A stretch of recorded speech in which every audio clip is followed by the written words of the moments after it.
No niin, käydäänpä läpi, mitä tämä Mepperin tarjoama 360 video käytännössä on. Eli tässä ollaan YouTubessa, mitä nämä kaikki videot on, ja mä voin hiirellä pitämällä kiinni ja kääntelemällä pyörittää tätä mihin mä haluan. Mä voin zoomata sisään, ulos rullalla, ja esimerkiksi spacebarilla tai sitten tuolta painavalla mun käyntiin antaa YouTuben pyöriä. Tämä mun oman laitteiston takia vähän pätkii, koska mulla ei kone siitä teho tallentaa ja näyttää 4K-videota samanaikaisesti. Mutta ilman tallennusta tämä jopa mun koneella pyörisi ihan jees. Ja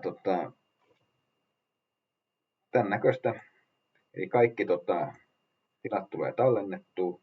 Pääsääntöisesti mä suosittelen, tämä on suoraa videota, mutta tämän katsominen ehkä turhan hidasta käytännön tarkoituksiin.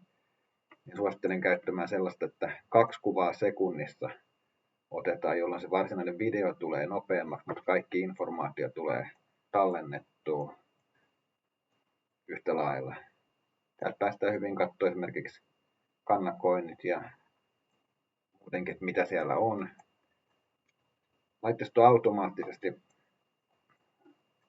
katsoo valovoimakkuuden, joten joissakin tilanteissa voi olla se, että kannattaa päästä pimeäseen tilaan hetkeksi aikaa, jotta se kerkee päivittää.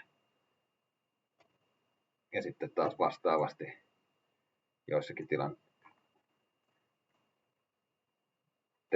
taas sitten se, että se kirkkaaseen tilaan siirtyminenkin vie hetken aikaa. Tämä sama ongelma ei toistu niinkään siinä sen enempää tai vähempää siinä 2 kertaa sekunnissa kuvassa. Kaikki paikat tulee kyllä tarkistettua. Voidaan siirtyä katsomaan esimerkiksi ulkotiloja yhtä lailla.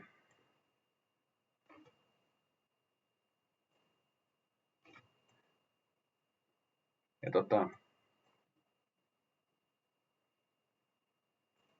sisätiloja.